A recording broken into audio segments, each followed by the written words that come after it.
Hey there, I'm Freddie Wong and I'm excited to share with you some awesome ways to use sound effects to make your videos even better. Using sound effects can allow you to take your videos to a whole new level by transporting your audience to another dimension, a dimension of sound. It can also significantly increase your production value without spending any more money on camera. We probably spend equal, if not more time doing sound effects and sound design on our videos than we do on visuals and visual effects.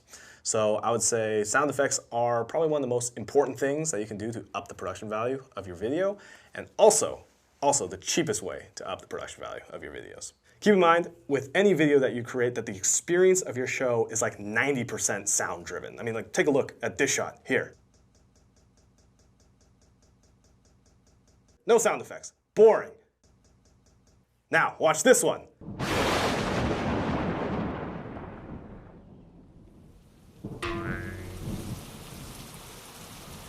Let's start by talking about what are sound effects.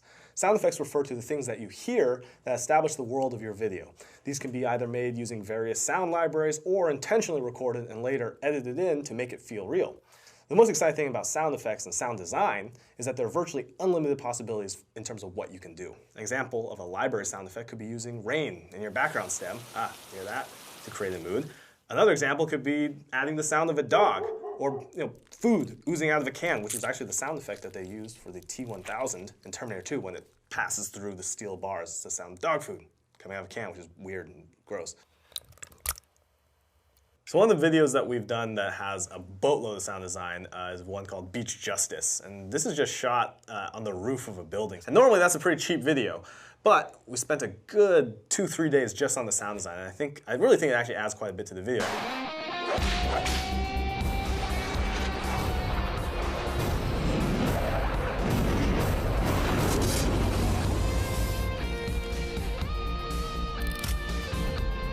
What we shot, super cheap, super fast, but what really makes that video stand out and what makes that video, I think, have that sort of professional sheen to it is the amount of time and work put into the sound design. Sound design starts with your script and not with the completion of your video. You should be asking yourself, where should you put sound effects and why? On the script stage, not when it's too late. Look at your script and think about how sound effects can help you convey your story. How can sound effects increase your production value? Or how can sound effects simply fill in the gaps in areas where you can't or won't spend money? Instead of shooting a big explosion, maybe this could be a chance for you to use a sound cue off in the distance. So, if you know that you won't actually need to create an explosion, or if you can't legally create an explosion, you won't need to actually spend any time worrying about it because you'll let sound do all the work for you.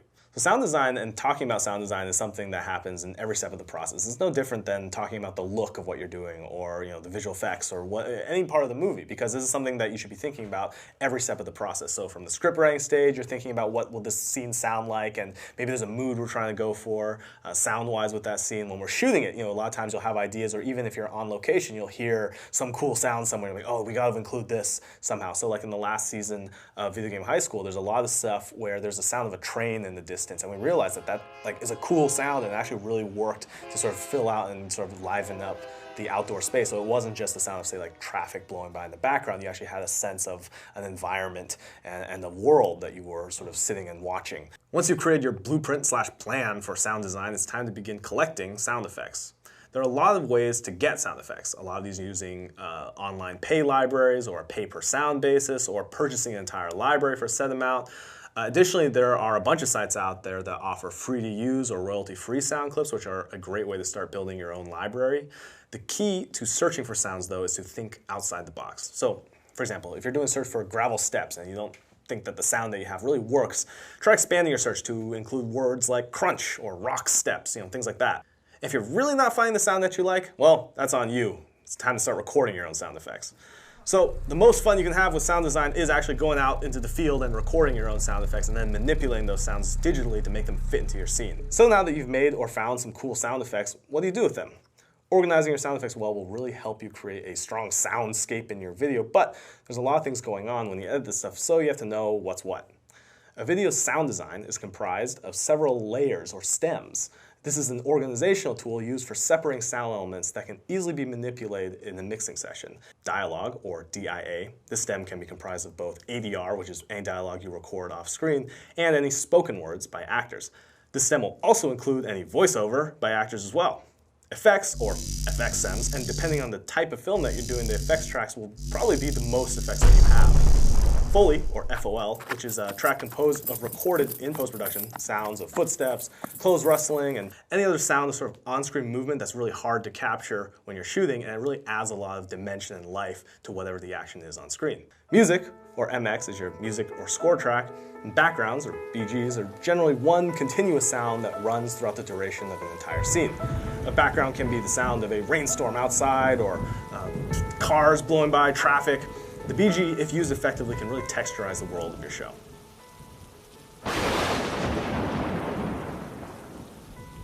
Sound effects done right can sell your world and story in a way that visuals alone just can't do.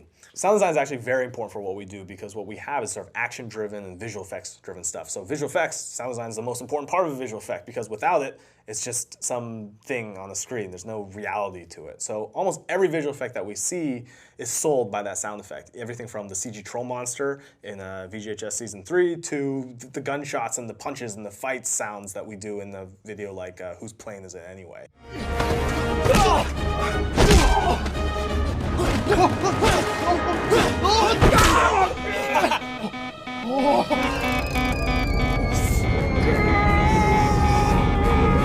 Once you've cut your show, it's time to watch everything several times and jot down notes of what you need and at what time code. Then you can start throwing in sound effects. You'll need to find the perfect sound right away, and I found the best method is to just throw down several similar sound effects, play them one by one, and then see which one is the most effective. This is a process referred to as auditioning those sounds. Once you've laid your sound effects in, listen to your track several times to see if the sound is both effective and believable. I found a lot of times just having the right sound effect in there is way less work than trying to get a sound effect that doesn't quite work and like trying to tweak it digitally to make it sound right. Now you can start thinking about layering multiple sound effects to get a rich and real feel for your sound design. A lot of the sounds that you hear in movies are actually made up of a bunch of different sounds instead of just like one single sound effect. And this is what I mean when I say it's a layered sound effect. So, for example, in this scene where Indiana Jones runs away from the boulder, they didn't just find one boulder sound effect. There are multiple layers of the boulder sound. There's a low rumble, there's a light crunch of the sand underneath it, there's the driving sound of the boulder itself, the rock itself rolling after him. All of those things layered together creates the full feel and sound of the giant rolling boulder. And most importantly, sounds don't necessarily have to follow real life unless that's the mood that you're going for. Sounds can be exaggerated and manipulated for shows. I mean, you can get away with creativity when you're talking about sound design, especially if you're working within the narrative genre. The last step here is going to be mixing your sound effects with music and score. Now, of course, music can make your audience feel whatever you want them to feel. However, too much music and too loud music can completely obliviate all the work that you just did, creating all this awesome sound design. This is where mixing comes into play. So lower your sound design, lower your music, play around with the levels of each of them so that you get your point across narratively, but without having one side necessarily overpower the other. Without sound effects and the music by itself, your show is going to become too one-dimensional. Thanks for watching, everybody. This is Freddie Wong. If you want to check out some of my videos, go to youtube.com/rocketjump, or just click over here. If you want to check out more videos like this one, check out the Creator Academy on YouTube by clicking here.